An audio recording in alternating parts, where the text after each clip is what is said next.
No vídeo de hoje, vou te mostrar a maior arma que o consumidor, seja ele pessoa física ou jurídica, tem contra instituições financeiras, bancos e cooperativas de crédito.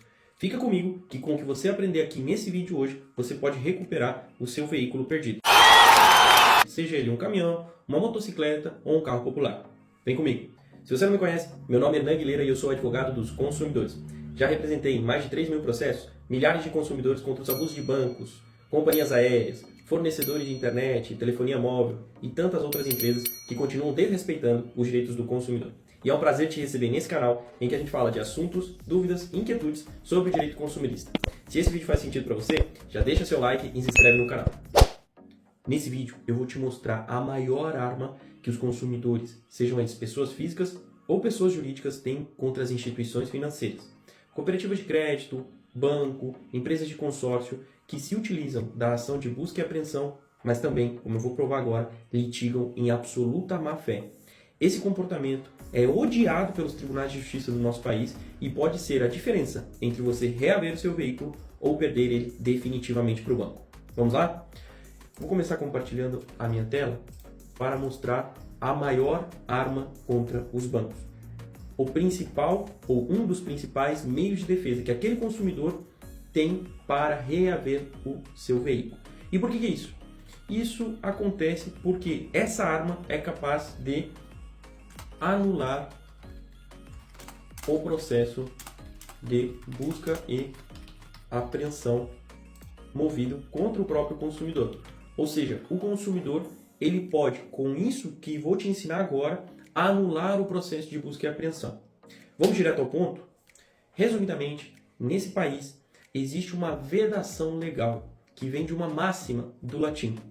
Essa escrita antiga, esse código antigo, diz respeito à seguinte máxima: venire contra factum próprio, que em outras palavras quer dizer: você não pode alegar torpeza daquilo que você defende. Você não pode ter um comportamento contraditório daquilo que você defende. Vamos colocar um exemplo para contextualizar melhor?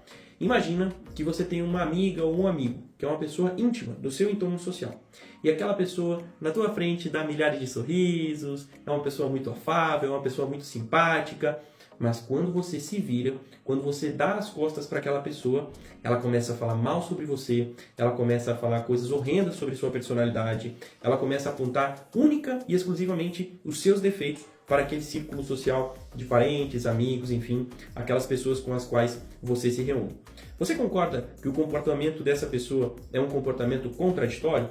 É um comportamento em que a pessoa vai contra aquilo que ela mesma estava praticando segundos atrás? Isto é o comportamento de venire contra factum próprio. Quer dizer, quando a pessoa ela age de forma contrária àquilo que ela mesma está defendendo, correto? Então, este comportamento, esta máxima do latim, é o que permite que consumidores anulem, literalmente, processos de busca e apreensão. Vou te explicar como funciona isso na prática, mas se você já entendeu o que é a máxima venire contra factum próprio e se esse conteúdo está fazendo algum sentido para você, já deixa seu like, compartilha esse vídeo e ativa o sininho. Dessa forma, o YouTube vai te enviar conteúdos como este, né? E eu vou saber que você também está gostando desse tipo de conteúdo. Vamos lá? Resumidamente, aqui o advogado especialista com atuação na área de direito bancário, especificamente em litígios cautelares de busca e apreensão, vai defender que o seu cliente recebeu o quê?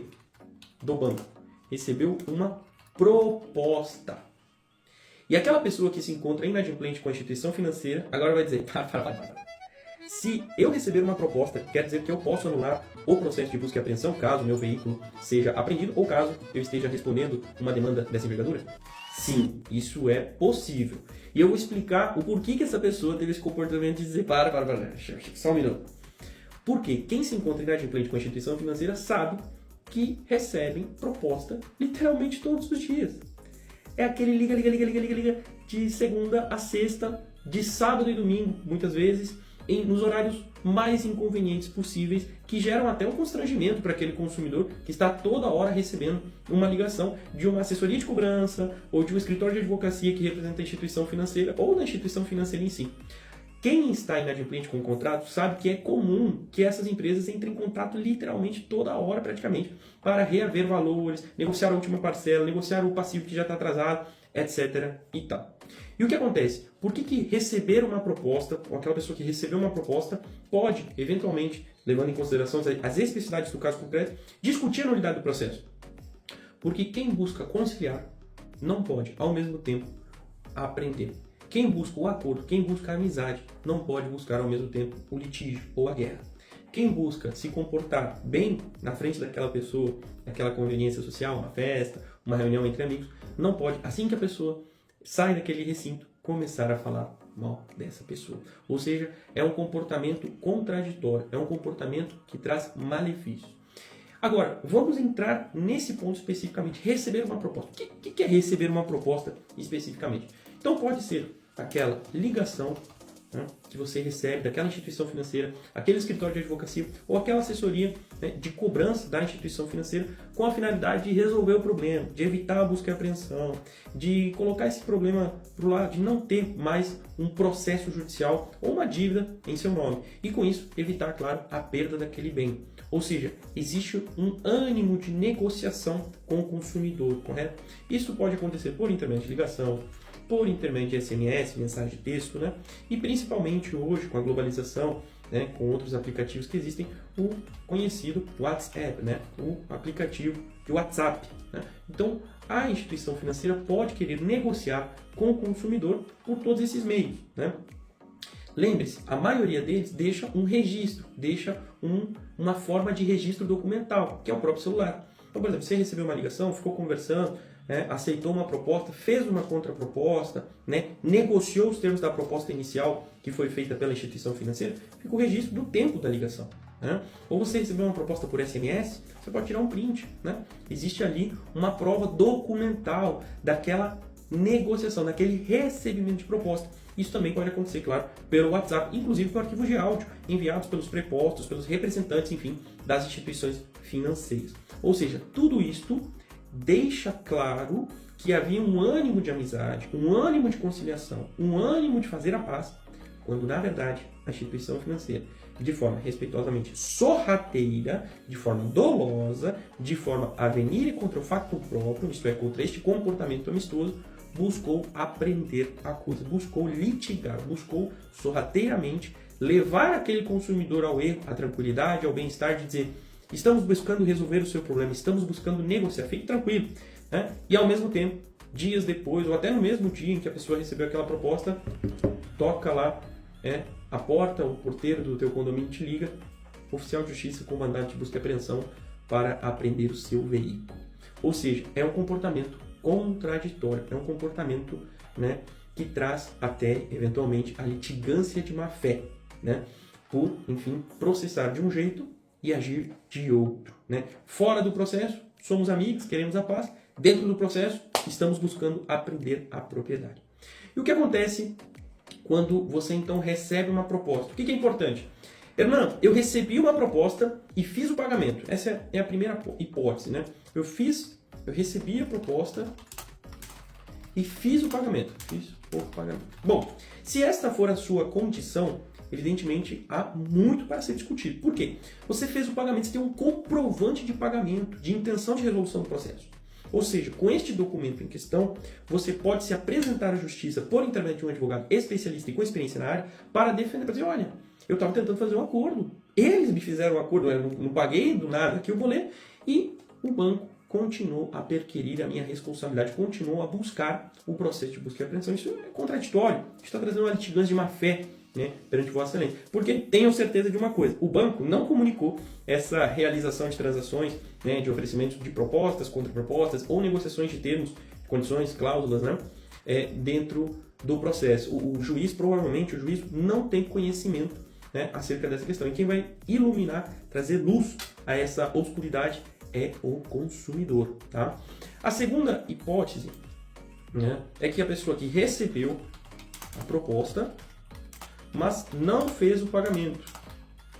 Ou seja, aquela pessoa que, por exemplo, estava aguardando o boleto, ou estava aguardando dados bancários para prosseguir com o pagamento, ou recebeu o boleto e o vencimento era no dia seguinte, ou dali a 2, 3 dias, enfim.